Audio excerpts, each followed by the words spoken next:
हमारे चैनल को सब्सक्राइब करिए, लाइक करिए और कमेंट करिए, और कमेंट बॉक्स पर अपने सुझाव भी हमको ज़रूर भेजिए।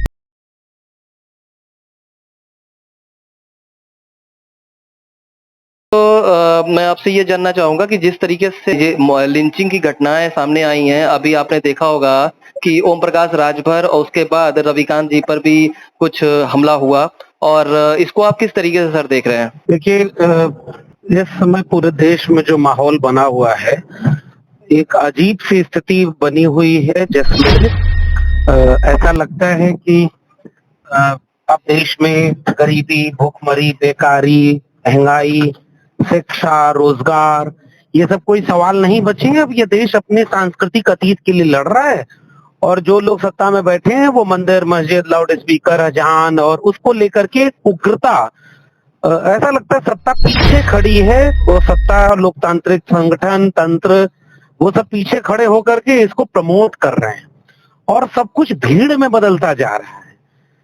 कोई साधु सन्यासी जो भीड़ नहीं हुआ करता था, वो भीड़ बना करके लोगों को उकसा रहा है कि यहाँ पर मुसलमानों के खिलाफ ये करना है, वो करना है, ऐसे करके सारी चीजें चल रही हैं। तो जो भीड़ तंत्र बन रहा है कि आप रामनवमी के जुलूस को भीड़ में तब्दील कर दें, भक्ति भी भीड़ में तब्दील हो जाए, वैसे ये जो घटना हुई है, इसने ये दिखाया है कि अब एक ऐसी भीड़ तैयार हुई है जो विश्वविद्यालयों के भीतर प्रोफेसर की किसी बात से असहमत होने के बाद उनसे संवाद नहीं करेगी जी, उनसे बातचीत नहीं करेगी कि आपने ये बात कही है, किस रेफरेंस में कही है, क्यों कही है, आप अपना पक्ष रखिए, हम आपसे सवाल पूछते हैं, इस सवाल का जवाब दीजिए।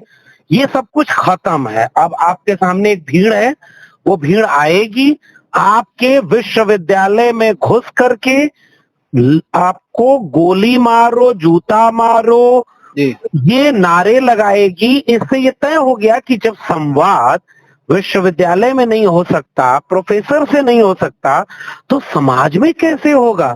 समाज का क्या होगा? समाज में तो कोई फिर बातचीत का स्पेस ही नहीं बचा। जो ताकतवर है कमजोर को मारे।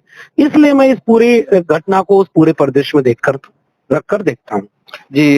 इसमें कोई भी राजनीतिक दल, जैसे कि कोई भी, अगर जैसे अखिलेश यादव की ही बात कर जाए, मुख्य विपक्ष में इस समय है, एक भी ट्वीट नहीं आता है, जबकि रोड पर जब वो निकलते हैं, अगर मान लीजिए सांड भी निकल रहा है तो वो ट्वीट, तुरंत उनका ट्वीट आ जाता है। बड़ी खबर है लखनऊ में, और यूपी में भी बड़ी खबर है।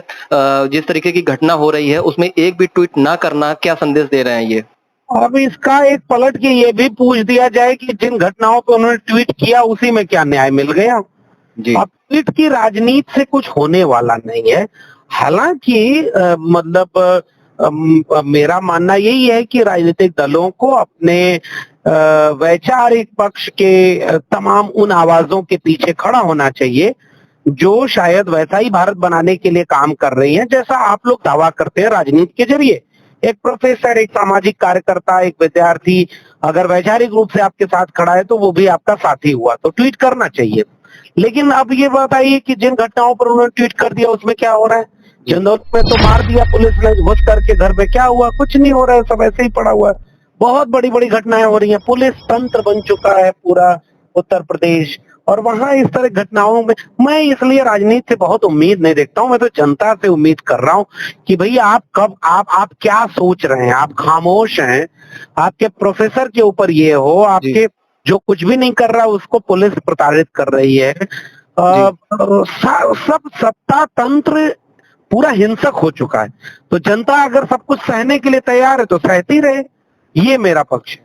अभी तक एफआईआर भी दर्ज नहीं करी। जब अभी मेरी बात हुई थी तो उस समय तक प्रोफेसर साहब की एफआईआर तक दर्ज नहीं करी गई है पुलिस ने, और काफी ज्यादा उत्पीड़न भी है उनको, और काफी मानसिक काफी परेशान है।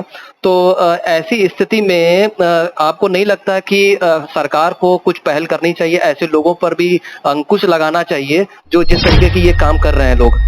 क्योंकि ऐसे तो एक मैसेज भी गलत जाएगा। जो बात बीजेपी सामाजिक न्याय की कर रही है लोगों को। जी देखिए, सरकार जो मैसेज देना चाह रही है वही मैसेज दे रही है। ऐसा नहीं है कि सरकार इसके उलट कोई मैसेज देना चाह रही है कि आप हमारे वैचारिक प्रतिपक्ष में खड़े हैं तो भी हम आपके व्यक्ति का सम्मान करते हैं जी। और हम आपके न्याय के लिए खड़े हैं, सुरक्षा के लिए खड़े हैं। ऐसा कोई मैसेज वर्तमान सरकार नहीं देना चाह रही है। इसलिए जो मैसेज वो देना चाह रही है वही दे रही है। लिंचिंग के मामले में कौन जेल में गया, रोहित वेमुला पायल तड़वी के मामले में कौन जेल में है, जो मुसलमानों की लिंचिंग हो रही उसमें कौन जेल में है, हाथरस से लेकर के उन्नाव महिलाओं पर अत्याचार उसमें कौन जेल में, चंदौली की घटना हुई उसमें क्या हो रहा है, सरकार कहाँ खड़ी है, वो तो पुलिस ने कराया बाकायदे ना। तो ये सरकार से हम कोई अपेक्षा करें, फिलहाल ऐसा लगता है कि ये बेईमानी साबित हो रहा है। एक औपचारिकता निभाई जाती है, ऊपर से दिखाया जाता है कि नहीं गलत हुआ। अरे भाई अगर गलत हुआ तो आपने FIR इनका क्यों नहीं दर्ज किया? प्रोफेसर रविकांत ने कुछ विद्यार्थी और कुछ उन लोगों पर नाम लिख करके FIR दर्ज कराने की एप्लीकेशन दी जिनमें से अधिकांश कई तो छात्र भी नहीं है। तो आपकी क्या जिम्मेदारी है, पुलिस प्रशासन की क्या जिम्मेदारी है?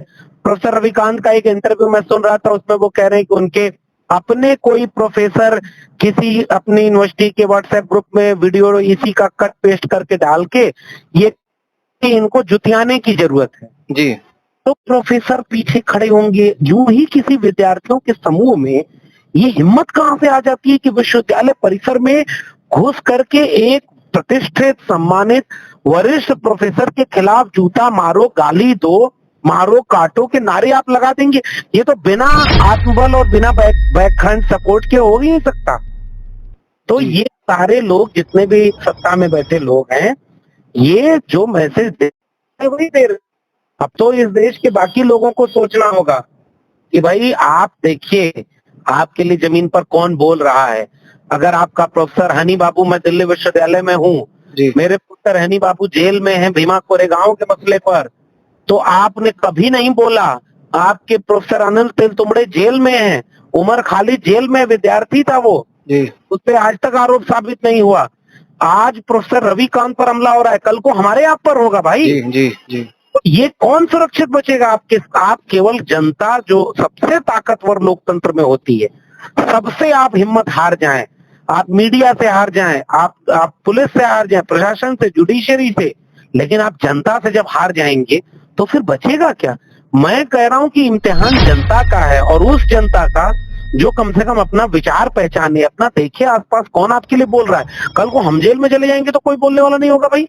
कोई गोली मार रहा है, कोई किसी को कर रहा है, हिम्मत बढ़ रही है, कम से कम आप प्रतिपक्ष में जनता लोकतांत्रिक तरीके से, संवैधानिक तरीके से एक प्रतिकार तो दर्ज कराए, अपने विद्यार्थी, अपने सामाजिक कार्यकर्ताओं के पीछे खड़े हो कि नहीं साहब आप हमारे हिस्से की लड़ाई लड़ रहे हैं, हम आपके पीछे खड़े हैं।